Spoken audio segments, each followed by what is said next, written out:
Okey. Bismillahirrahmanirrahim. Assalamualaikum warahmatullahi wabarakatuh. Innal hamdalillah nahmaduhu wa nasta'inuhu wa nastahdihi wa nastaghfiruhu wa natubu ilaih.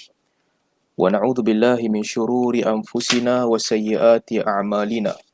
May yahdihillahu fala mudilla lahu wa may yudlil fala hadiya lahu. Wa ashhadu an la ilaha illallah wahdahu la syarika lahu.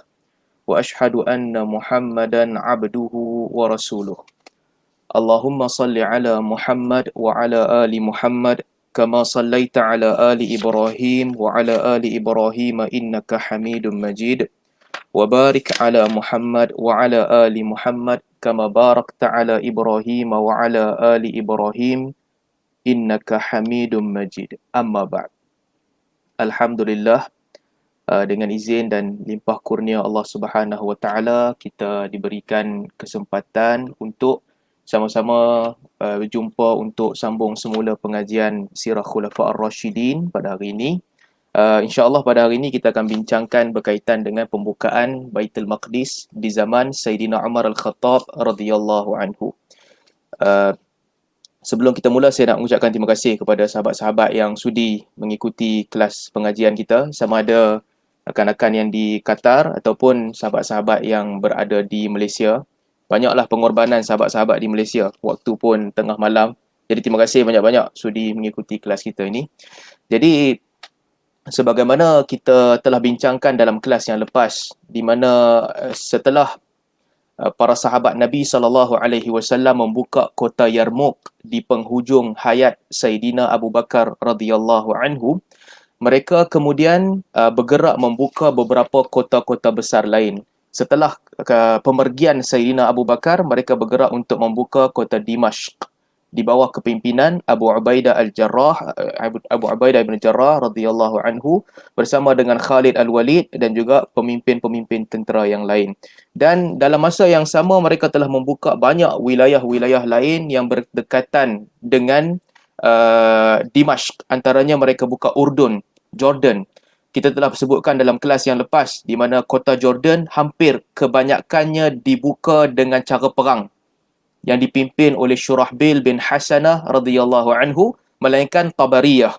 Kemudian mereka juga buka kota Fihl di bawah kepimpinan Abu Ubaidah ibn Jarrah. Kemudian Hims. Setelah mereka berjaya membuka Dimashq, mereka bergerak menuju ke Hims di Syria. Kemudian Abu Ubaidah menghantar tentera yang dipimpin oleh Khalid Al-Walid untuk membuka kota Qin Nasrin, juga berada di kawasan Palestin berdekatan dengan Syria. Kemudian Sayyidina Umar radhiyallahu anhu menghantar tentera yang dipimpin oleh Muawiyah bin Abi Sufyan radhiyallahu anhu untuk membuka kota Qaisariyah, dan berterusanlah rentetan pembukaan kota-kota baru sehingga akhirnya mereka sampai di Ajnadain. Ajnadain, sebagaimana yang telah kita bincangkan dalam kelas yang lepas, bertemulah dua pakar perang yang hebat, iaitu Amr bin Al-As radhiyallahu anhu yang memimpin tentera Islam di Ajnadain, berdepan dengan Artabun yang memimpin tentera Rom ketika mereka berdepan di Ajnadain. Dan kita juga telah ceritakan bahawa ketika nak membuka kota Ajnadain ini, Artabun sebut kepada Amr bin Al-As, ataupun dia sebut kepada utusan dia agar disampaikan kepada Amr bin Al-As bahawa kalaupun dia berjaya membuka kota Ajnadain, selepas itu tak ada lagi kota yang boleh dibuka oleh Amr bin Al-As. Bila orang bertanya kepada Artabun, kenapa? Katanya sebab yang akan membuka kota lain di Palestin ataupun Baitul Maqdis terutamanya adalah seorang lelaki yang namanya 3 huruf. Dan dia menceritakan sifat-sifat Sayyidina Umar radhiyallahu anhu. Dan disebabkan itu, Amr bin Al-As radhiyallahu anhu menulis kepada Sayyidina Umar, yang mana kita telah sebutkan ketika dia berada di Ajnadain, dia dapat surat daripada Artabun. Dia tulis kepada Sayyidina Umar, inni u'aliju harban ka'udan saduman wa biladan udukhirat laka fara'yuka. Dia kata, aku sedang berdepan dengan peperangan yang sangat berat dan juga negeri yang telah tersedia untuk engkau, maka bagilah pandangan engkau. So, itu tempat kita berhenti dalam kuliah yang lepas. Kemudian Sayyidina Umar radhiyallahu anhu ketika dia berada di Madinah, Sayyidina Umar bertanya dengan para sahabat. Dia konsult dua orang pada ketika itu, iaitu Sayyidina Ali radhiyallahu anhu dan Sayyidina Uthman radhiyallahu anhu. Dalam sebahagian riwayat disebutkan bahawa Sayyidina Uthman memberi pandangan bahawa Umar kekal di Madinah. Sedangkan Sayyidina Ali memberi pandangan bahawa Umar boleh keluar dan pergi menuju ke Syam untuk sama-sama membuka Al-Quds ataupun Palestin pada ketika itu. Dalam riwayat lain pula disebutkan bahawa Sayyidina Ali radhiyallahu anhu adalah di antara orang yang tahan Sayyidina Umar. Ali bagi pandangan kepada Umar yang lebih baik dia tak payah pergi. Innaka turidu aduwan kaliban. Wahai Umar, engkau pergi ni nak berdepan dengan musuh yang sangat kuat. Kita tak nak kehilangan pemimpin tertinggi. Sebab ini adalah tempat utama yang dituju dan yang nak dibuka. Ini adalah janji Nabi SAW. Mereka akan membuka Kaisar. Nabi SAW sebut, فَإِذَا هَلَكَ قَيْسَرْ فَلَا قَيْسَرْ بَعْدَهُ. Apabila Kaisar ini hancur, tidak ada lagi Kaisar lepas daripada Kaisar ni. Para ulama kata Kaisar tu merujuk kepada pemimpin-pemimpin yang mengetuai Palestin pada ketika itu. Sayyidina Umar kata kepada Ali, "Ubadiru bil jihad qabla mautil Abbas." Dalam riwayat yang disebutkan oleh At-Tabari rahimahullah, Sayyidina Umar kata kepada Sayyidina Ali, "Aku pergi untuk berdepan dengan satu peperangan sebelum kematian Abbas. Biarlah aku pergi berdepan dengan peperangan sebelum kematian Abbas. Innakum law faqadtumul Abbas lan taqadha bikumus syarr kama yantaqidul habil." Kata Umar, pada ketika kamu kehilangan Abbas nanti akan pecahlah peperangan sebagaimana pecah hujung tali. Hujung tali itu berpecah. Demikian jugalah akan pecah peperangan setelah kematian Al-Abbas bin Abdul Muttalib. Wallahu a'lam. Riwayat ni riwayat yang tak sahih. Tetapi para ulama bila mereka menceritakan kisah-kisah ataupun sejarah, mereka tak begitu menitik beratkan cerita-cerita yang sahih. Bukan seperti hadis. Kalaulah cerita ini sahih, dia menunjukkan bahawa ini mungkin salah satu firasat Sayyidina Umar radhiyallahu anhu ataupun khabar yang telah disampaikan oleh Nabi SAW kepada Sayyidina Umar radhiyallahu anhu. Apabila Abbas mati, selepas itu akan pecahlah peperangan yang besar. Jadi Umar kata kepada Ali, dia jawab kepada Ali, "Ubadiru bil jihad qabla mautil Abbas." Aku pergi nak berjihad sebelum datang detik kematian Abbas.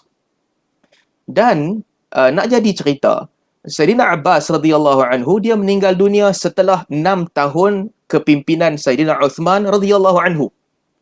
Jadi artinya kalau kita baca dalam banyak sumber-sumber sejarah cerita kepada kita, 6 tahun pertama kepimpinan Uthman, negara berada dalam keadaan aman. Tapi setelah 6 tahun tu berlalu, bermula kacau bilau. Dan itulah bermulanya detik kacau bilau tu setelah kematian Sayyidina Abbas radhiyallahu anhu pada tahun ke-6 setelah kepimpinan Sayyidina Uthman. Jadi Umar radhiyallahu anhu dia pun bincang dengan Ali, dia bincang dengan Uthman, dia ambil keputusan untuk pergi ke Palestin atas dua jemputan. Satu, jemputan yang diutarakan oleh Amr bin Al-As ketika dia berada di Ajnadain. Dia dapat surat daripada Artabun, dia tulis kepada Umar datang ke sini. Yang kedua, jemputan yang diajukan oleh Abu Ubaidah ibn Jarrah radhiyallahu anhu, sebab penduduk Palestin minta Umar sendiri yang datang untuk membuka kota Palestin. Baik, kemudian kalau kita sambung dalam buku ni, muka surat 286. Perjalanan Umar radhiyallahu anhu ke wilayah Syam pada tahun ke-15 Hijrah. Baik. Apabila Umar bergerak menuju ke Syam, Umar ni dia bergerak dalam keadaan sangat bersemangat untuk menuju ke Syam. Bila Umar pergi, kejap saya punya connection ni putus kejap.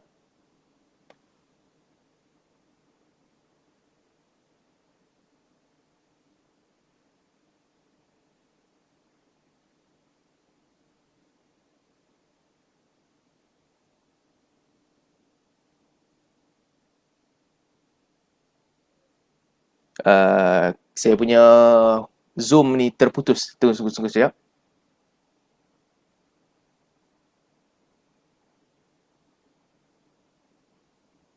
Okey, kita sambung semula. Apabila Umar bergerak menuju ke Syam, Umar radhiyallahu anhu dia tulis surat kepada semua panglima-panglima lapangan yang sedang berada di kawasan-kawasan berdekatan dengan Syam, supaya mereka semua bertemu dengan dia di tempat yang nama dia Al-Jabiyah. Untuk semua pergi ke Al-Jabiyah, dan di situ mereka bertemu dengan Umar Al-Khattab radhiyallahu anhu. Jadi mereka pun semua, Umar bergerak daripada Madinah dan yang lain-lain bergerak daripada kawasan berdekatan untuk mereka bertemu di Al-Jabiyah. Sampai di sana, antara yang pertama sekali bertemu dengan Umar adalah Yazid bin Abu Sufyan radhiyallahu anhu. Yazid ni adik-beradik Muawiyah, dua-dua anak kepada Abu Sufyan radhiyallahu anhu, dan dia salah seorang yang tewas dalam Ta'un Amawas, nanti kita akan cerita kemudian lagi. Dan kemudian datang Abu Ubaidah ibnu Jarrah radhiyallahu anhu. Kemudian datang pula Khalid Al-Walid. Di sini ada satu cerita lagi. Apabila Khalid Al-Walid radhiyallahu anhu sampai ke Jabiyah, Umar nampak Khalid, dia datang naik dia punya kuda, dia naik pelana kuda dia ataupun unta yang dibuat daripada kain sutera. Kain sutera cantik je Umar nampak. Umar daripada jauh dia nampak Khalid datang, dia ambil batu dia baling dekat Khalid dan tentera Khalid. Umar baling dan Umar marah mereka. Umar kata, apa ni? Mana boleh pakai perhiasan sutera? Baru sahaja kamu memenangi peperangan ni, kamu dah mula bermewah-mewahan. Umar kata, kalau lama sedikit, dalam riwayat At-Tabari diceritakan, kalaulah tahun-tahun akan datang ni berlaku, awal tahun 200, aku akan pecat kamu dan ganti dengan orang lain. Kamu hidup bermewah-mewah, pakai pelana yang dibuat daripada sutera. Lalu Khalid Al-Walid radhiyallahu anhu beritahu kepada Umar, dia kata, yang kami pakai pelana sutera ni bukan sebab nak bermewah. Ini perkara yang kami belajar daripada orang Syam. Kami belajar daripada Rom. Pelana yang dibuat daripada dibaj ataupun sutera ni, bila letak senjata di atas tu, senjata dia melekat bagus di atas pelana tu. Jadi kain campuran sutera ni bagus. Lalu Umar radhiyallahu anhu pun dia tak marah mereka dan dia diamkan Khalid yang bawa satu kumpulan tentera dengan dia punya inovasi sendiri. Bawa kumpulan tentera, pelana mereka dibuat daripada kain sutera. Jadi semualah pemimpin-pemimpin tentera datang bertemu dengan Umar di Al-Jabiyah. Antara yang tak datang ni dua orang je, iaitu Amr bin Al-As dan Shurahbil bin Hasanah. Amr bin Al-As sebab dia duduk lawan dengan Artabun tak habis lagi, dia lewat, dia kena jaga kawasan dia. Dan Shurahbil bin Hasanah juga sama, menolong Amr bin Al-As, dan dia berdepan dengan peperangan di Jordan pada ketika itu. Pemimpin-pemimpin lain semua datang bersama bertemu dengan Sayyidina Umar radhiyallahu anhu. Bila mereka sampai di Jabiyah untuk bertemu dengan Umar, diriwayatkan bahawa bila Umar nampak Abu Ubaidah ibnu Jarrah radhiyallahu anhu, Abu Ubaidah datang, dia menunjukkan isyarat yang dia nak cium tangan Umar. Dalam sebahagian riwayat disebutkan dia nak cium tangan Umar. Dan Umar radhiyallahu anhu pula menunjukkan isyarat yang dia nak cium kaki Abu Ubaidah ibnu Jarrah radhiyallahu anhu. Saya tak mau cerita pasal hukum, sebenarnya nak cerita apa yang diceritakan dalam kitab-kitab sejarah. Lalu Umar halang Abu Ubaidah, tak payah cium tangan aku. Abu Ubaidah pun halang Umar, tak payah cium kaki aku. Maka mereka pun tak buat perbuatan begitu. Jadi berkumpullah semua tentera-tentera Islam, kepimpinan tentera Islam utama di Al-Jabiyah menyambut kedatangan Sayyidina Umar Al-Khattab radhiyallahu anhu. Kecuali dua orang yang kita sebut tadi, Amr bin Al-As dan Shurahbil bin Hasanah. Apabila mereka sampai di situ, Umar radhiyallahu anhu menyampaikan khutbah. Khutbah dia Ibnu Kathir sebut dalam muka surat 288 ni. Antara yang disebut oleh Ibnu Kathir, katanya Umar sampaikan khutbah yang panjang, di antara isinya, ayyuhan nas aslihu sarairakum tasluhu ala niyatukum. Wahai manusia, perbaikilah urusan-urusan kamu yang tersembunyi, yang orang tak nampak, maka akan baik dan baguslah urusan kamu yang kelihatan pada mata orang. Wa'malu li akhiratikum tukfau amra dunyakum. Kerjalah kamu untuk hari akhirat kamu, maka itu akan mencukupkan urusan dunia kamu. Wa'lamu anna rajulan laysa bainahu wa baina adama abun hayyun wala bainahu wa bainallahi hawadah. Ketahuilah kamu bahawa tidak ada seorang pun daripada kamu yang ada bapaknya yang masih hidup dan bersambung dengan Adam. Dan tidak ada seorang pun daripada kamu yang ada tali yang boleh hubungkan dia dengan Allah Ta'ala. Tak ada. Tak ada tali yang hang pegang tali tu, hang boleh berhubung dengan Adam. Tak ada bapa yang hang boleh banggakan yang tak ada tali yang hang pegang tali tu berhubung dengan Allah Ta'ala. Dan tak ada bapa yang hidup yang boleh kata hang ni bercantum dengan Adam. Faman arada lahba wajhil jannah falyalzimil jamaah. Umar kata, maka sesiapa yang nak menuju ke tali akhirat, maka hendaklah dia bersama dengan jamaah. Fa inna syaitana ma'al wahid. Kerana sesungguhnya syaitan bersama dengan orang yang bersendirian. Wa huwa minal itsnaini ab'ad wala yakhluwanna ahadukum bimra'atin fa inna syaitana thalithuhuma. Syaitan jauh sikit kalau ada dua orang. Kalau seorang kamu, syaitan dekat dengan kamu. Umar pesan, jangan duduk seorang-seorang. Hendaklah kamu bersama dengan jamaah. Kalau kamu duduk seorang-seorang, syaitan dekat dengan kamu. Dan janganlah kamu bersendirian bersama dengan seorang perempuan. Kerana syaitan akan menjadi yang ketiga. Jadi nasihat Umar ni kita boleh baca dua benda lah. Satu, kita boleh baca sentiasa ikut jamaah kaumul muslimin. Yang kedua, betul-betul dia nak abang kat kita jangan duduk seorang-seorang. Seorang-seorang ni, yelah orang tak kenal kita, orang tak tahu siapa kita, syaitan boleh bisik kita untuk buat macam-macam perkara yang sepatutnya kita tak buat. Jadi jangan duduk seorang. Falyalzimil jamaah. Kemudian kata Umar, "Waman sarrathu hasanatuhu wa sa'athu sayyi'atuhu fahuwa mu'min." Sesiapa di antara kamu yang kerja baik dia tu buat dia rasa gembira. Kerja kebajikan dia tu buat dia rasa gembira. Dan juga dia punya keburukan membuatkan dia rasa sedih. Maka dia itulah orang beriman. Jadi Umar radhiyallahu anhu ketika mereka berada di Jabiyah membacakan khutbah kepada para sahabat. Kata Ibnu Kathir, khutbahnya panjang tapi dia ringkaskan di bahagian ini sahaja. Sebelum kita sambung, okey. Umar radhiyallahu anhu kalau mengikut riwayat sejarah, dia pergi ke Baitul Maqdis setelah masuk Islam. Daripada zaman awal dia masuk Islam 4 kali. 4 kali dia pergi. Riwayat berbeza pandangan. Ada kata 2 kali tahun ke-17, ada kata 2 kali tahun ke-19. Ada yang kata tahun ke-16, 17, 18, 19. Beza. Tapi 4 kalilah dia pergi tu. Kali pertama, Sayyidina Umar radhiyallahu anhu pergi ke Syam yang kali ni. Masa pembukaan Baitul Maqdis. Tahun ke-16. Kemudian kali kedua, tahun ke-17. Kemudian dia datang lagi tahun ke-17.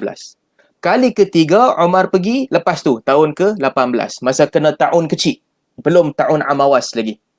Kalau tuan-tuan masih ingat, kita dah cerita dulu. Di mana Umar sampai ke Syam, dia tanya Muhajirin, dia tanya Ansar, nak masuk ke tak masuk ni? Tahun baru start ketika tu. Semua tak boleh bagi jawapan, berbeza pandangan. Akhirnya Umar tanya kepada pembesar-pembesar Quraisy yang masuk Islam lambat. Mereka semua sepakat ijma' Umar jangan masuk ke Baitul Maqdis. Itu kali ketiga. Kali keempat, selepas tahun Amawas yang ramai orang mati, termasuk Abu Ubaidah ibn Jarrah radhiyallahu anhu. Tahun keempat ni, Umar kata dah tenang sikit, dia nak pergi untuk melawat kawasan, melawat semua negeri-negeri Islam. Dan kali keempat dia pergi tu, dia pergi ke Syam untuk bahagikan harta-harta pusaka. Sebab masa tu keadaan kacau bilau, cacau marba. Orang ni nenek dia mati, cucu dia hidup. Orang ni cucu dia mati, bapak dia hidup. Orang ni bapak dia hidup, bini dia mati. So, complicated sangat. Orang tak boleh nak bahagi warasah. Tak boleh nak bahagi harta pusaka. Faraid susah. Maka Umar pergi kali keempat itu untuk selesaikan urusan faraid di negeri Syam. Baik. Seterusnya, bismillah.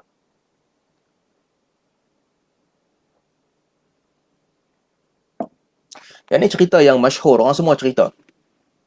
Macam mana Umar pergi ke Jabiyah ataupun Umar pergi ke Baitul Maqdis.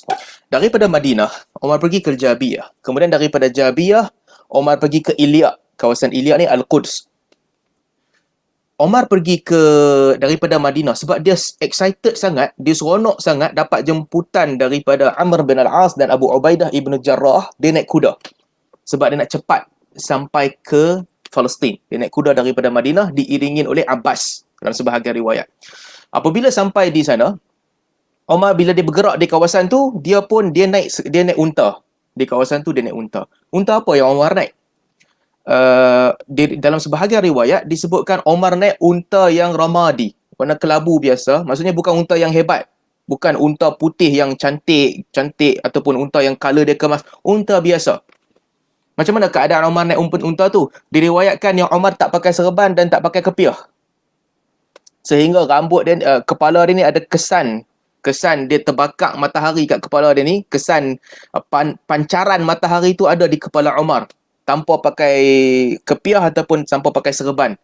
Umar duduk di atas pelana yang dibuat daripada kain biasa, kain yang biasa aja. Dan satu tulah kain yang dia ada. Apabila dia duduk di atas unta, kain itulah tempat dia duduk. Apabila dia duduk di bawah, kain itulah dia ambil untuk buat kapet dia duduk di bawah. Itulah pelana, itulah kapet. Tempat duduk Umar. Beg kulit dia, haqibah, diriwayatkan haqibah itulah yang ada dekat dia. Kalau dia naik di atas unta, di situlah dia letak barang dia. Kalau dia turun daripada unta, dia lipat-lipat haqibah dia, itulah tempat tidur dia di bawah unta. Dan Umar tak ada tempat letak kaki. Para ulama sejarah menceritakan bila Umar sampai di Jabiyah, dia naik unta pada ketika itu, kaki dia tergantung, dua kaki dia tanpa ada tempat letak kaki. Ini bukan gaya pemerintah lah kalau ikut. Pemerintah pakaian dia mesti hebat. Penampilan dia mesti nampak power lah berbanding dengan orang lain. Baju dia paling mahal. Umar punya baju koyak. Sehingga Umar panggil satu orang yang ketika dia berada di Jabiyah, dia bagi baju dia, "Hang tolong jahit sat baju aku yang dah terkoyak ni, tolong jahit sat sikit." Dia suruh orang jahit. Demikianlah kedatangan Saidina Umar ke Syam. Dalam keadaan yang sangat tawadhu', dalam keadaan yang sangat merendah diri, dalam keadaan yang sangat bersederhana. Walaupun dia ni ketika itu orang panggil dia Malikul Arab, pemimpin negeri Arab yang paling besar, tapi itulah cara dia datang. Dengan keadaan yang sangat bersederhana dan sangat tak ada apa-apa pun.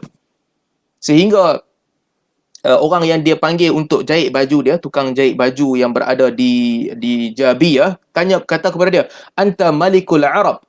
Hang ni sebagai pemimpin negeri Arab, raja kepada negeri Arab. "Wa hadhihi al-bilad la tasluh bihal ibil." Tempat ni bukan tempat orang naik unta, ni bukan tempat orang jalan naik unta. "Falau labista syai'an ghaira hadha." Tak bolehkah hang pakai baju lain yang kemah sikit daripada baju hang yang terkoyak, yang aku nak kena jahit bagi elok sikit. "Wa rakibta bardhaunan lakana dhalika a'zam fi a'yunir rum." Dan tak bolehkah kalau hang naik kuda padi? Kuda padi ke keldai saya pun tak tahu. Bardhun ni bentuk macam kuda tapi dia kuat, dia boleh angkat barang banyak. Dia kata, "Awak tak naik bardhaun ni.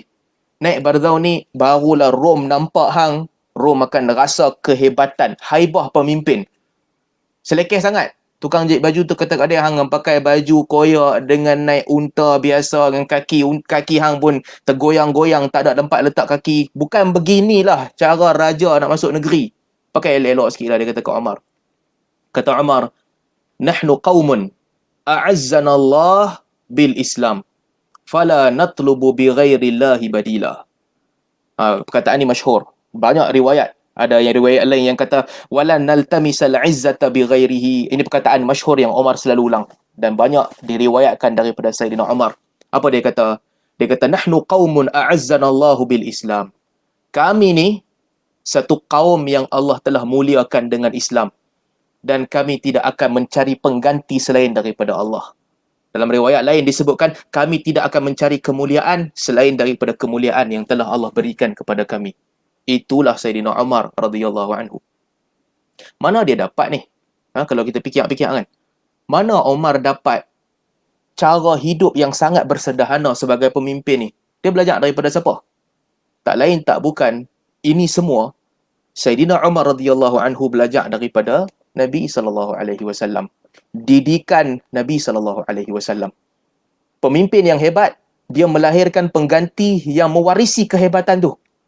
Kehebatan Nabi sallallahu alaihi wasallam ada kat Saidina Umar radhiyallahu anhu. Kalau tuan-tuan masih ingat kan, kita cerita dulu ketika pengajian sirah, lama dah dulu, bertahun-tahun lepas pengajian sirah kita cerita. Apa jadi? Satu ketika tersebar fitnah di Madinah yang kata Nabi sallallahu alaihi wasallam telah menceraikan kesemua isteri Nabi sallallahu alaihi wasallam.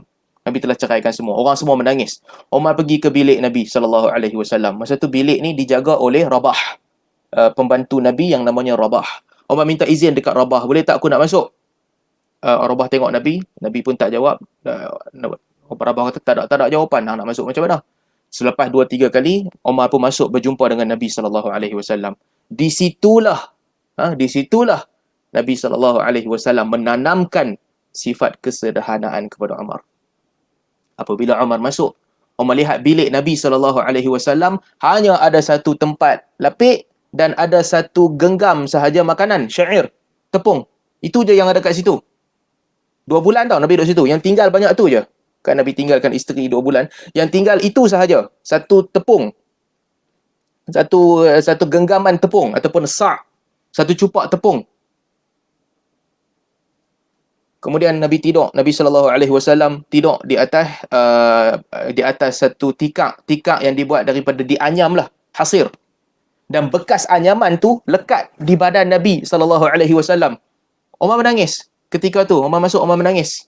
Nabi SAW tanya Umar, "Wama yubkika ya ibn al-Khattab?" Pasal apa hang menangis wahai Ibn Khattab? Kata Umar, "Macam mana aku tak menangis ya Rasulullah? Pemimpin Rom, pemimpin Kisra dan Kaisar bermewah-mewah dengan dunia. Sedangkan engkau wahai Rasulullah tak lebih dan tak kurang macam apa yang aku nampak ni sajalah pakaian engkau dan makanan engkau."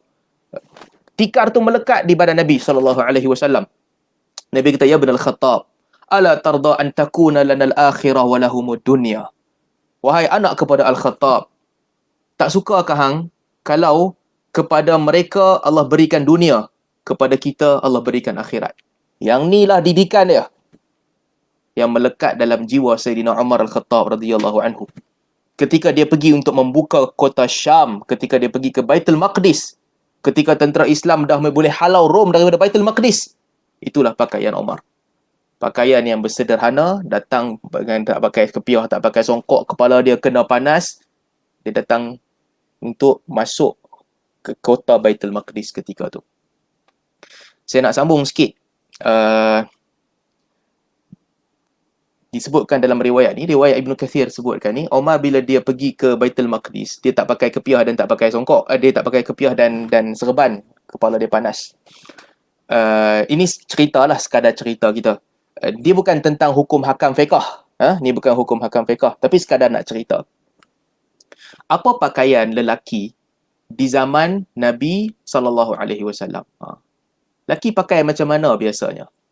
Kalau zaman kita ni, kalau kita keluar, okey ya. Kalau kita keluar ni cerita lain. Kita keluar, kita pakai kemas. Okey, itu biasa. Tapi kalau kita duduk dalam rumah kita dan sebagainya, lelaki pakai macam mana di zaman Nabi SAW? Kalau duduk dalam rumah ataupun duduk dengan kawan-kawan rapat, macam mana dia pakai? Sebahagian orang zaman kita ni, sebahagian orang dia anggap yang laki ni kena pakai sopan. Kena sentiasa pakai t-shirt, kena sentiasa pakai seluar panjang, kena apa orang kata, sebahagian orang kata kena sentiasa pakai kepiah pun. Tak pakai kepiah ni orang kata tanda orang tu tak beradab dan sebagainya. Okey, itu pandangan orang. Tapi kalau kita tengok sirah Nabi SAW dan para sahabat ketika mereka bersendiri ataupun ketika mereka duduk dengan kelompok yang rapat sesama sendiri, pakaian mereka sangat simple. Kalau kita baca sirah, kita akan dapati pakaian mereka sangat simple. Dan untuk orang lelaki, tak pakai baju, biasa. Biasa. Memang zaman tu begitu. Kita kadang-kadang kita rasa malu. Kena pakai baju ni orang main rumah. Tapi di zaman itu, biasa. Jadi kadang-kadang kalau kita pergi rumah flat yang ramai-ramai orang duduk kan. Saya tahulah saya membesar di rumah flat. Kita keluar rumah, semua orang keluar rumah tak pakai baju, pakai seluar biasa, boleh sembang kat luar. Orang mungkin tak biasa dengan budaya tu, orang kata macam tak sopan. Tapi di zaman Nabi SAW, demikianlah lelaki. Tak pakai baju tu biasa. Sebab tu kalau tuan-tuan perasan, hadis Salman Al-Farisi radhiyallahu anhu, ketika Nabi SAW duduk dekat Baqi', Nabi sekadar keluar rumah pakai seluar sahaja dan juga ambil satu kain untuk letak di atas badan je. Satu kain letak atas badan. Nabi nampak Salman ni macam nak tengok ada tak tanda kenabian dekat belakang tengkuk Nabi SAW. Sebab dia belajar daripada pendeta Yahudi sebelum pendeta tu mati. Lepas ni akan datang seorang Nabi. antara tanda kenabian dia tu ada cop kenabian di belakang dia. Salman duk perhati, ada tak tanda kenabian ni? Nabi tengok dia ni susah sangat duk perhati, tak jumpa-jumpa. Nabi bawa turun rida tu. Bawa turun baju tu, macam buka baju lah. Bukan baju, kain ni tutup. Nabi letak di bawah, lalu dia nampak. Itulah lelaki di zaman Nabi SAW. Dalam hadis Umar Al-Khattab radhiyallahu anhu ni yang kita baca dalam Sahih Muslim, bila Umar pergi masuk jumpa Nabi, Umar kata Nabi hanya pakai seluar dan Nabi duduk. Baju tak pakai pun. Begitulah pakaian lelaki. Kita jangan rasa macam pelik lah, rasa macam kita kena pakai elok-elok. Okey, kalau kita sopan tak apa. Tapi di zaman Nabi SAW bersama dengan para sahabat, lelaki ni bukan seperti yang kita gambarkan lah. Sentiasa dengan jubah yang panjang, sentiasa dengan baju. Kita tak, mereka duduk sama-sama, mereka relax je. Mereka memang casual. Sama-sama mereka. Sebab tu, kalau tuan-tuan perasan hadis yang orang ramai duk bincang kan, aurat lelaki ni macam mana? Ada hadis yang kata aurat pusat sampai lutut. Kena tutup. Auratul rijal ma baina surra wa rukbatain. Aurat lelaki antara pusat dengan lutut. Tapi ada hadis lain pula dalam Sahih Bukhari, ada banyak occasion yang mana Nabi SAW tengah duduk dalam keadaan paha terpampang sedikit paha. Satu kes dalam rumah. Abu Bakar masuk, Nabi sembang macam biasa aja, Abu Bakar keluar. Omar masuk, Nabi sembang macam biasa aja sampai Omar keluar. Uthman minta izin nak masuk, Nabi kata, "Sat, tunggu Sat. Jangan bagi Uthman masuk." Nabi jatuhkan kain, tutup elok-elok, sampai dah tutup bawah lutut, Nabi kata, "Okey, panggil Uthman masuk." Uthman masuk, baru Nabi sembang dan Uthman keluar. Orang tanya, isteri Nabi SAW tanya, tadi Abu Bakar dengan Omar masuk, relax je. Siapa Uthman masuk nak tutup? Nabi kata, takkanlah aku tak rasa malu kepada orang yang malaikat malu kepada dia. So, kenapa Nabi tutup ni? Sebab Uthman. Sebab Nabi segan dengan Uthman. Ataupun kalau Nabi duduk dalam keadaan tu, Uthman rasa tak selesa nak sembang, jadi Nabi pun tutup paha dan lutut, kemudian Nabi sembang. Tapi dengan Abu Bakar dan Omar, okey, biasa aja. Nabi biarkan. Dalam peristiwa lain, ketika Nabi duduk di telaga, dalam keadaan maksyuf, terbuka sedikit paha Nabi SAW, Abu Bakar datang, Nabi biar je. Okey, Abu Bakar datang, duduklah, tak apa. Kemudian Uthman datang pun duduklah. Omar datang pun duduklah, tak apa, macam biasa. Apabila Uthman radhiyallahu anhu datang, okey, Nabi tutup. Nabi tutup, kemas, Uthman datang. Sebab Nabi SAW segan dengan Uthman. Saya punya pandangan, ini pandangan peribadi saya, beginilah. Dalam rumah, dekat keluar rumah, kalau keluar rumah, duduk di tepi rumah, sembang-sembang dengan kawan, nampak paha sikit, okey. Dalam hadis disebutkan, demikianlah kehidupan para sahabat. Tapi bila nak keluar, pergi ke tempat orang ramai, ataupun nak solat dan sebagainya, ketika itu, tutuplah daripada paha sampai ke pusat. Paha sampai lutut sampai ke pusat. Ini selingan sedikit berkaitan dengan cara para sahabat Nabi SAW mereka berpakaian. Jadi, bismillah.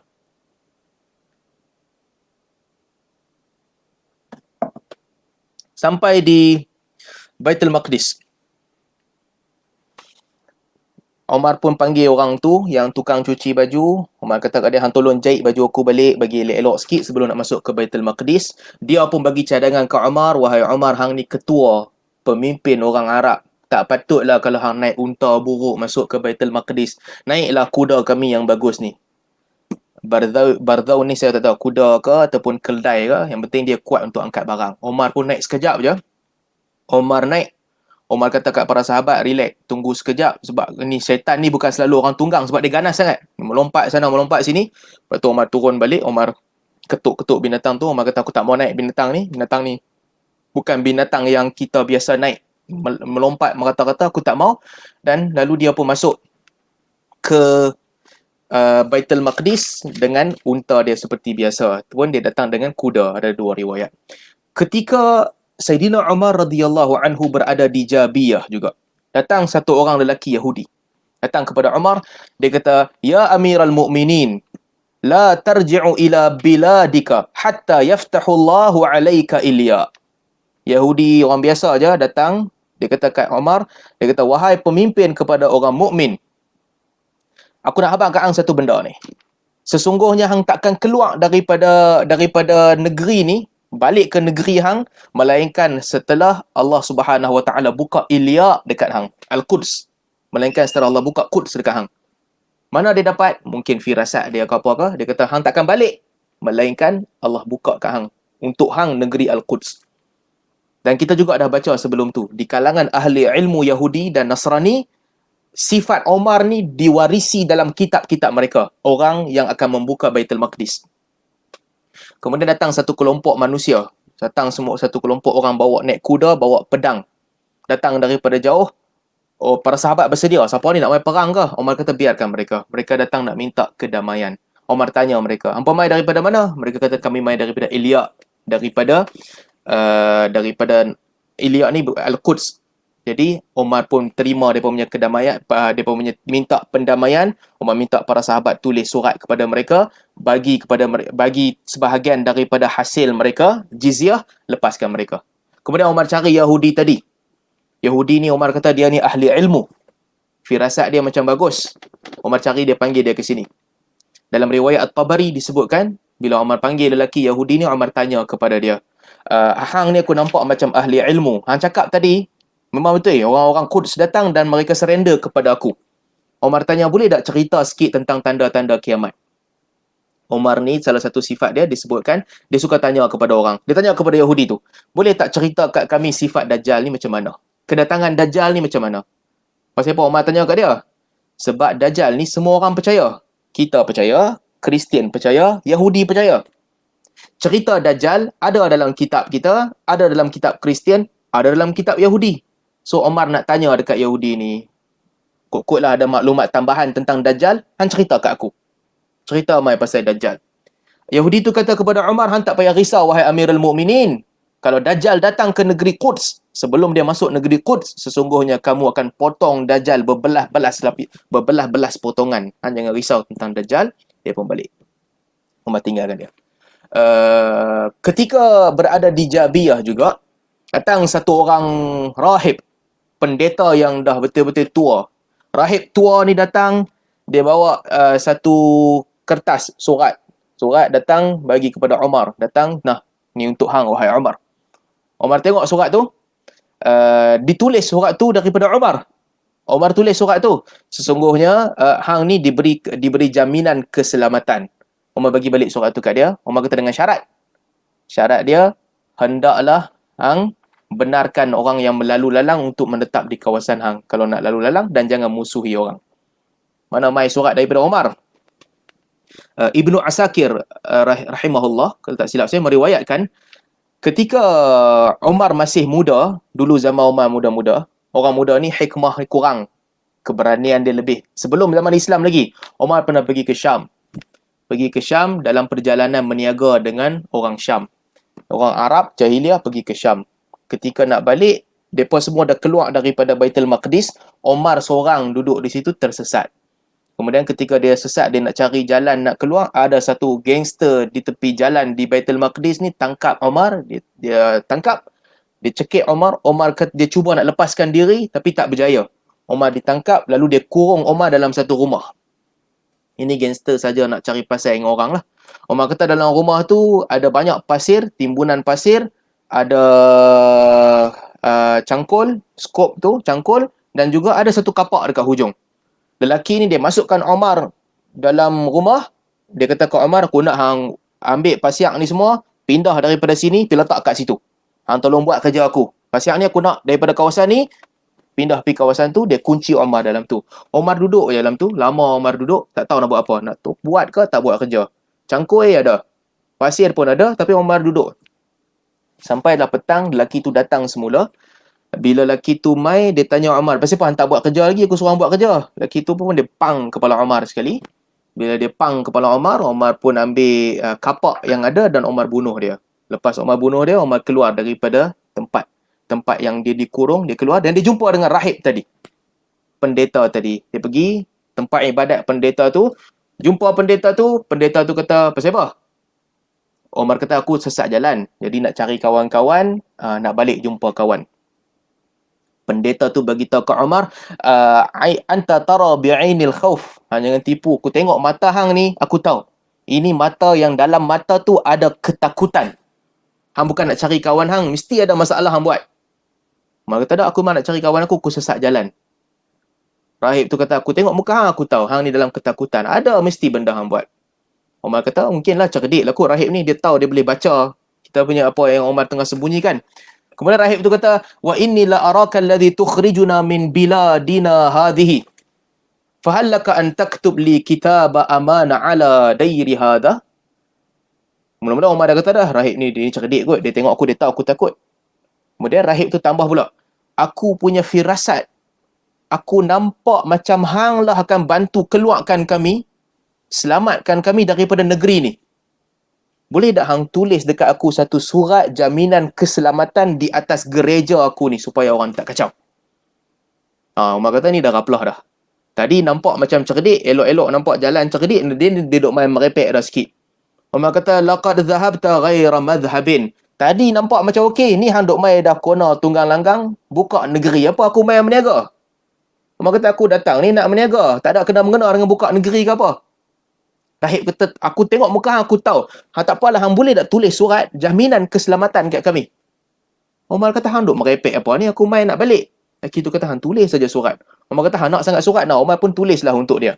Daripada Umar ibn al-Khattab, hang dengan tempat ibadat hang ni terpelihara, takkan diganggu jaminan keselamatan. Tu zaman belum Islam lagi. Umar kata, hang nak sangat ambil lah. Kadang-kadang orang ni dia apa orang kata, sewel dia macam-macam jenis. Ni mungkin salah satu jenis sewel nak ambil surat ni, hampir belah buang. Dia bagi kat Umar unta. Nak ambil unta ni hampir kat kawan hang. Umar kata, bagi terus ya. Dia kata, tak, bukan bagi terus, hampir kat kawan hang, pulangkan balik. Umar kata, memang sah, dia ni gila. Tadi dia suruh aku tulis surat, aku dengan apa pun tak nak. Ni dia bagi unta pula. Bukan bagi terus. Sekali siapa nak main hantar balik unta ni? Dia kata, kat Umar, hang jangan risau. Hang ambil unta ni, hampir jumpa kawan hang. Sekali hang lepaskan unta ni, dia pandai-pandai dah balik sendiri. Cukup. Memang lengkap kategori gila duduk kat dia ni. Umar kata, hang punya pasal lah. Dia pun ambil unta tu, dia pergi kat kawan dia, dia tinggal. Rahib tu kata kepada Umar, unta ni dia berhenti di mana-mana pun, orang akan muliakan dia, hang jangan risau. Umar pun balik. Bila Umar berada di Jabiyah, orang ni lah datang kepada Umar bawa surat. Ada ingat dulu hang tulis surat ni kat aku? Umar kata, ingat. Dia kata, okey, untuk hang, Umar kata, sebagaimana yang telah aku janjikan dahulu. Jadi, peristiwa ini berlaku di Al-Jabiyah. Kemudian, apa lagi yang berlaku? Muka surat 290. Apabila Sayyidina Umar radhiyallahu anhu masuk ke Baitul Maqdis. Bila masuk ke Baitul Maqdis, dalam sebahagian riwayat diceritakan Umar masuk dalam keadaan yang sangat bersederhana ni. Orang suruh Umar pakai macam-macam. Abu Ubaidah suruh Umar pakai pakaian yang bagus sikit. Umar marah semua orang. Umar kata kat Abu Ubaidah, kami ni kemuliaan kita dengan Islam. Bukan dengan pakaian, bukan dengan kenderaan. Khalid yang bawa pelana ada sutra pun Umar marah dia. Umar masuk macam dia nak masuk, biasa. Dia tinggal pakaian cotton yang bagus, dia tinggal binatang yang orang bagi kat dia yang bagus, dia naik biasa binatang dia dan dia masuk ke Baitul Maqdis. Diriwayatkan apabila Sayyidina Umar radhiyallahu anhu masuk, dia masuk dalam keadaan talbiyah. Labbaik Allahumma labbaik, labbaik la syarika lak labbaik. Dalam sebahagian riwayat, wallahu a'lam, riwayat itu juga sebahagian ulama mengatakan dia tidak sahih. Apabila Umar masuk ke Baitul Maqdis, Umar salat 2 rakaat. Salat 2 rakaat di Baitul Maqdis dan dia tanya kepada Ka'ab al-Ahbar. Ka'ab al-Ahbar ni orang Yahudi yang masuk Islam, pakar agama Yahudi. Umar tanya, di mana tempat sakhrah? Batu yang masa Nabi pergi Mi'raj, batu ni nak naik ikut Nabi SAW. Ka'ab bin Ahbar pun peringat dekat dia. Ka'ab kata, sampai satu-satu tempat di kawasan masjid, langkah sedikit, di situlah sakhrah. Itulah tempat sakhrah. Bila Umar sampai di situ, Umar nampak sampah sarap. Banyak, penuh sampah sarap di situ. Lalu dengan dia punya kain yang dia bawa, rida yang dia bawa ni, dia ambil dan dia bersihkan kawasan sakhrah tu. Dia bersihkan dan para sahabat ikut perbuatan Umar radhiyallahu anhu, mereka sama-sama bersihkan sakhrah. Saya dah cerita minggu lepas, kalau tuan-tuan masih ingat, tentang sejarah pengotoran sakhrah ni. Kenapa dia kotor? Sebab first kali masa kerajaan orang Yahudi berkuasa di Baitul Maqdis, Christian minority, apa Yahudi buat? Tempat yang kena salib ni, orang yang kena salib, Kristian ingat Nabi Isa kena salib. Yahudi pun ingat Nabi Isa kena salib. Yahudi nak hina Nabi Isa, Yahudi pergi buat jadi tempat pembuangan sampah. Masa Yahudi berkuasa di Baitul Maqdis. Dia panggil tempat tu Qumamah. Tempat orang kena salib tu nama dia Qumamah sebab dia pergi buang sampah kat situ. Kemudian apabila Rom masuk ke Baitul Maqdis, di bawah pemerintahan Kristian, Rom balas dendam. Oh, kami punya tempat mulia, kononnya lah Isa kena salib punya tempat, hampa pergi buang sampah.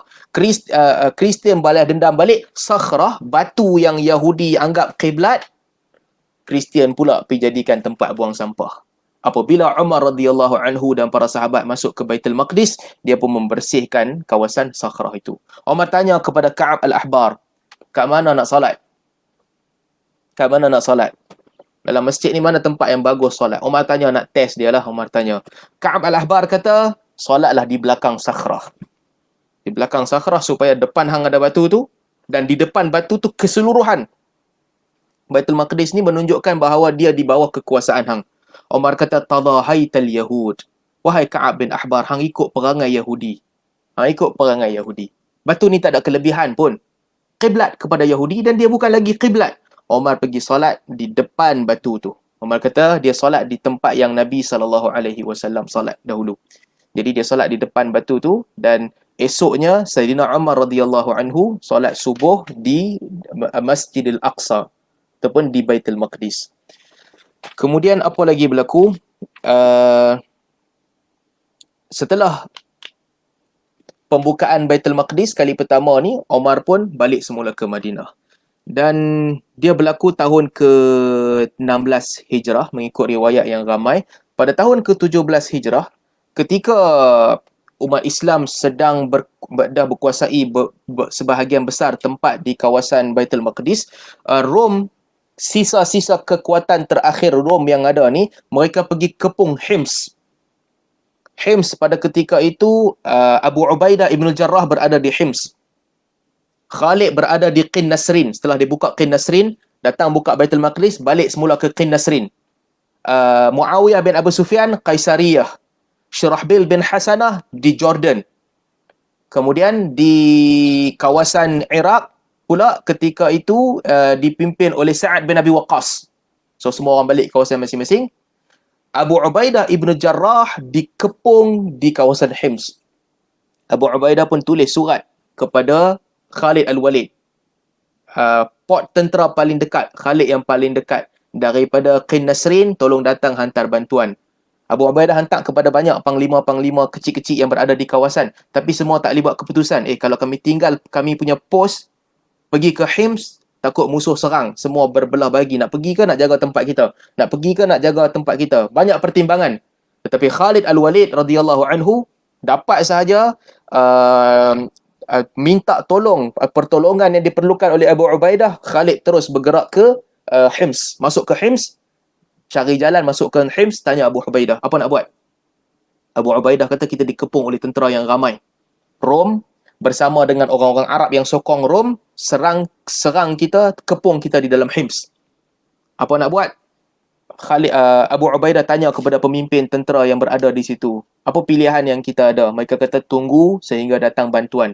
Cukup kita kuat untuk lawan, kita lawan dengan Rom. Tak cukup, kita tunggu di dalam kota, bertahan di Hims. Kita dah cerita minggu lepas, kalau tuan-tuan masih ingat. Itulah Abu Ubaidah. Dan itulah pesanan Umar. Umar pesan dekat dia, hang jangan hantar tentera aku pergi ke mana-mana tempat, melainkan hang boleh jamin keselamatan mereka. Hang jangan turunkan mereka untuk berperang, melainkan bilangan mereka tu boleh untuk lawan dengan musuh. So, semua orang bagi pandangan yang sama. Tapi apabila Abu Ubaidah tanya kepada Panglima Abu Bakar, Khalid Al-Walid radhiyallahu anhu, Khalid kata, keluar, kita lawan. Lantaklah, mereka punya bilangan ramai, kita punya bilangan kurang, itu bukan penentu kemenangan. Kita keluar daripada Hims, kita serang mereka. Abu Ubaidah kata, okey, tak ada keputusan, kita tunggu dahulu, bagi tahu kepada Umar. Abu Ubaidah tulis kepada Umar, wahai Umar, kami berhadapan dengan situasi ini di Hims, kami dikepung, apa nak kena buat? Umar tulis kepada Sa'ad bin Abi Waqqas radhiyallahu anhu.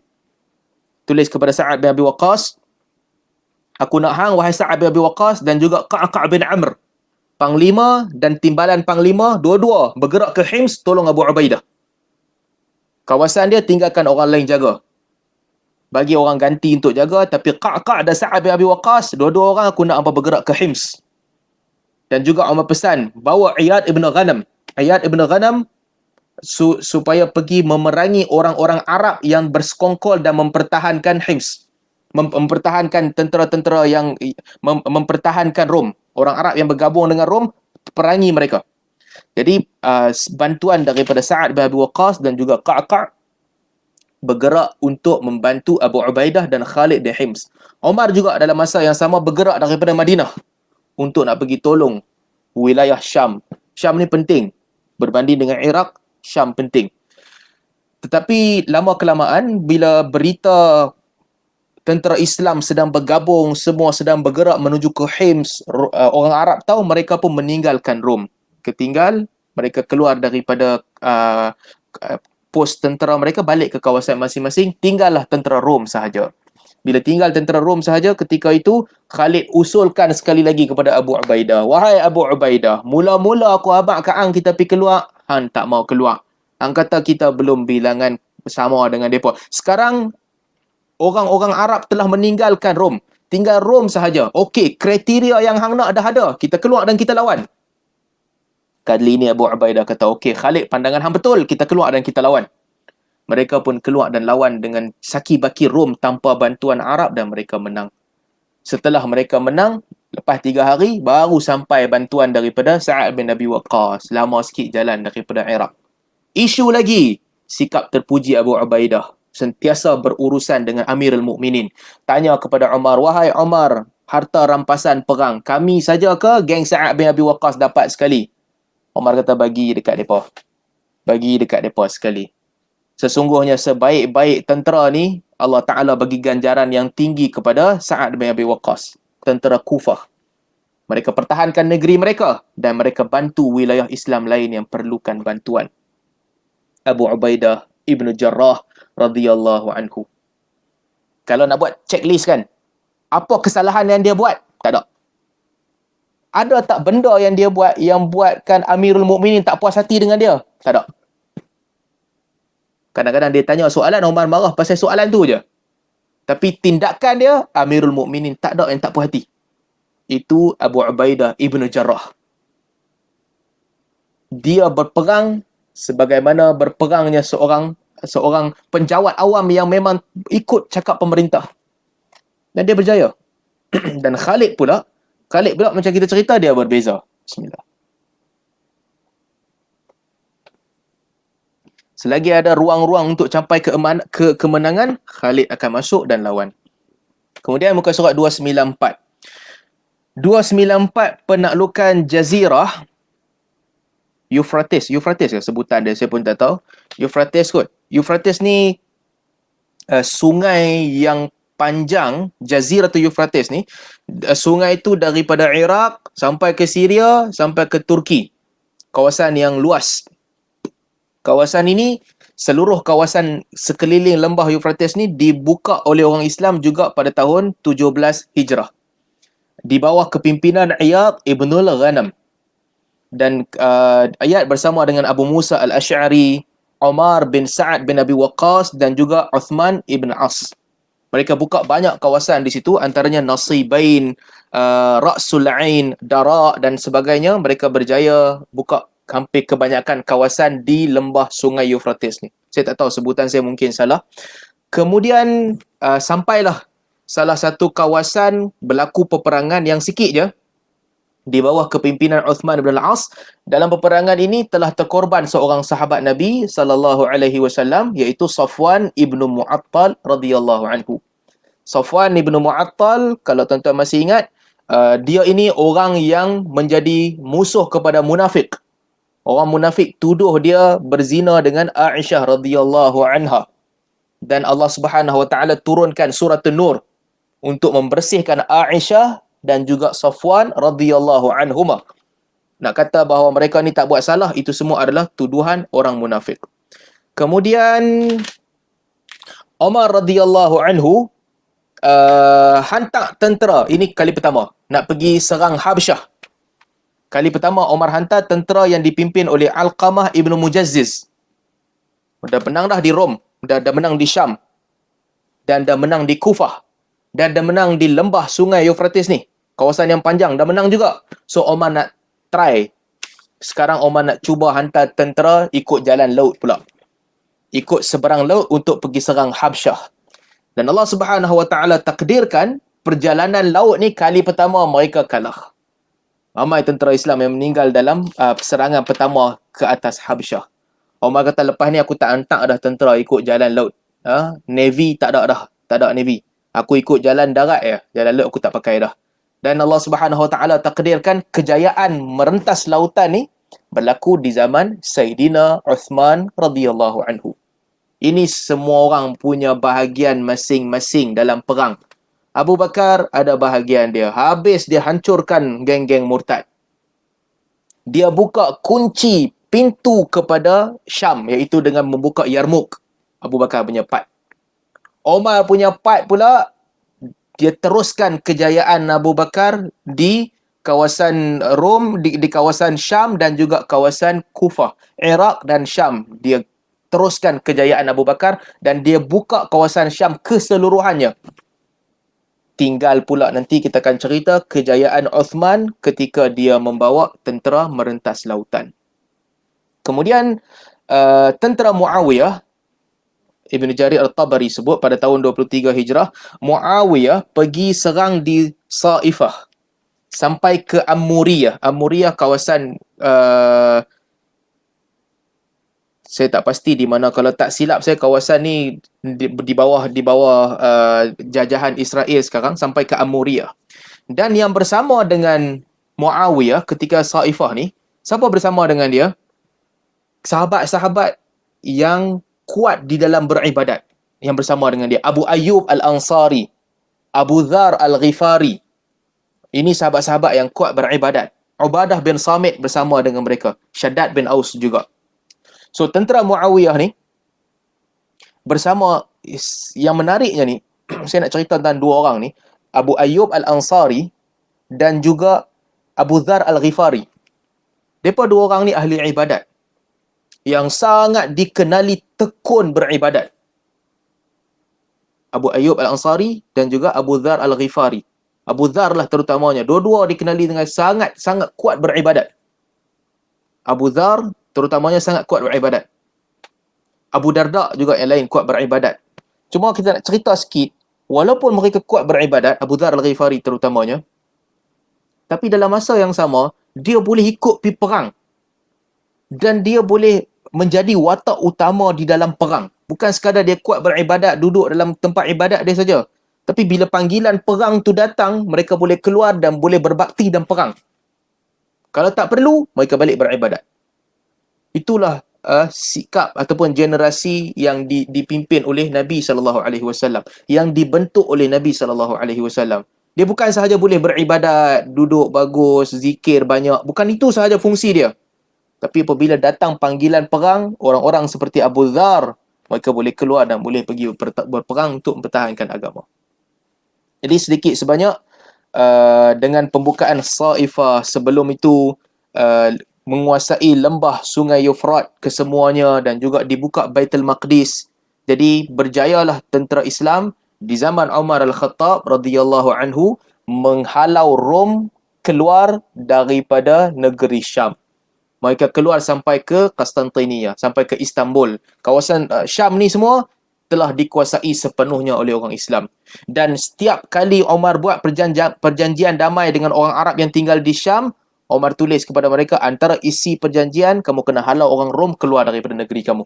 Jazirah ni bukan untuk orang Rom. Kristian masih boleh kekal. Di Dimash, separuh daripada barat Dimash, masih lagi orang agama Kristian, gereja mereka ada di sana.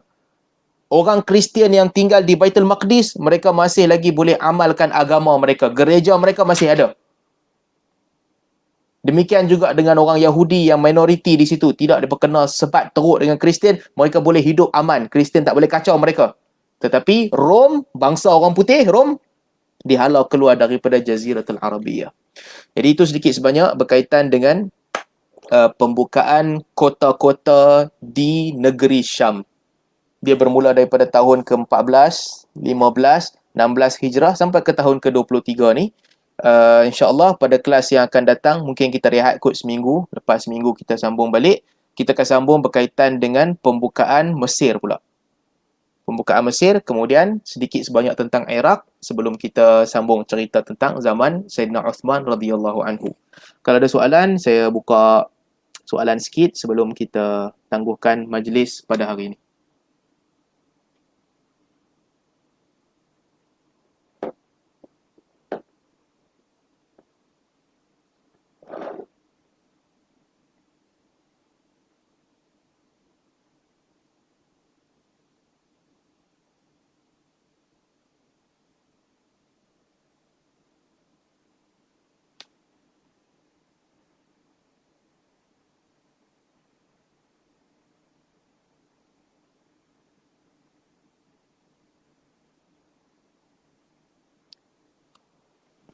Uh, Kenapa? Wallahu alam, saya tak tahu.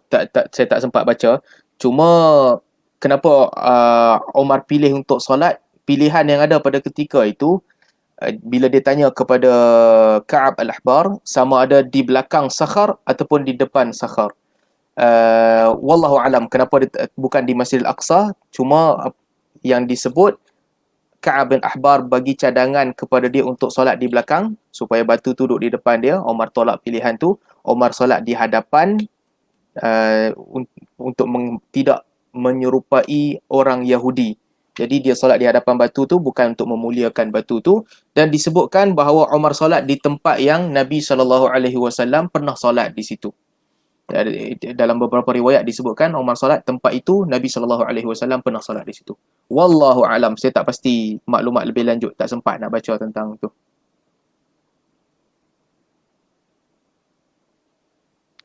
Salam warahmatullahi.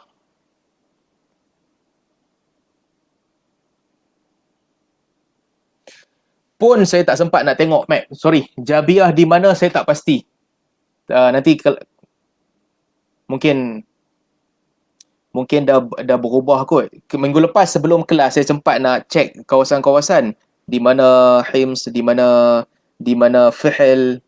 Jabiah ni saya tak sempat. Nanti kalau sempat saya check semula, kelas akan datang mungkin kita boleh bincang balik kot.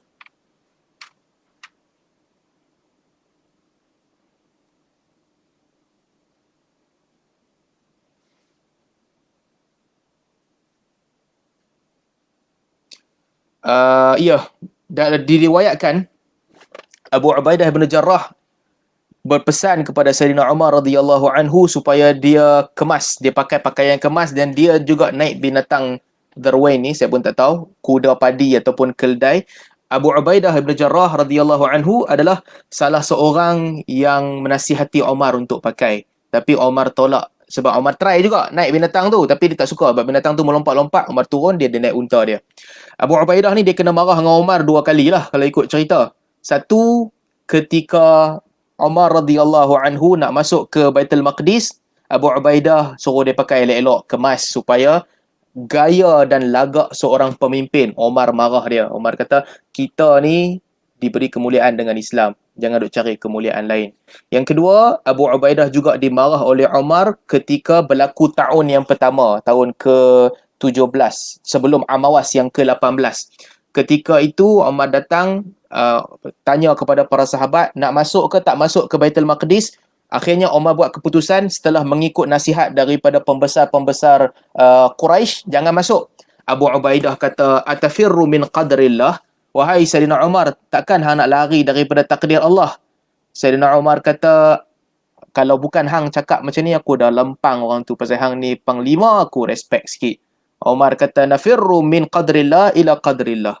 Kami lari daripada qadar Allah untuk masuk ke dalam qadar Allah yang lain. Jadi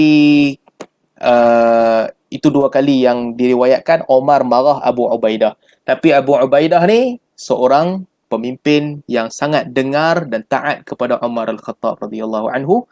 Tak ada isu-isu lain di antara mereka berdua.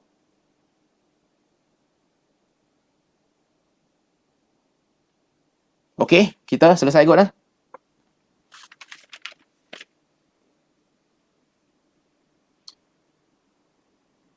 Barakallahu fikum. nanti kita boleh draw kot peta bila nanti kita tengok balik peta macam mana mereka bermula daripada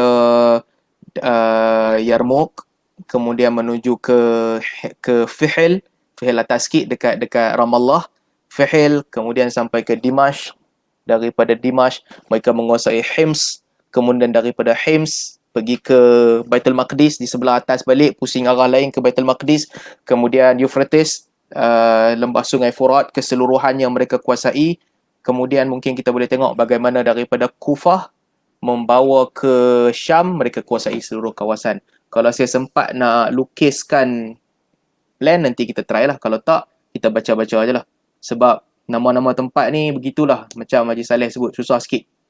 Kita pun tak hidup di kawasan tu. Kalau ditanya tempat dekat Penang ke, dekat Penang ada lah kot 2-3 lorong yang saya tak pernah masuk. Tapi soalan-soalannya ni berkaitan dengan negeri Syam yang kita pun tak duduk di situ. Wallahu ta'ala a'lam. Terima kasih banyak-banyak sahabat-sahabat yang mengikuti kita punya kelas pengajian sirah pembukaan Kota Syam. Kita dah habis. InsyaAllah kelas yang akan datang kita sambung berkaitan dengan pembukaan Mesir pula.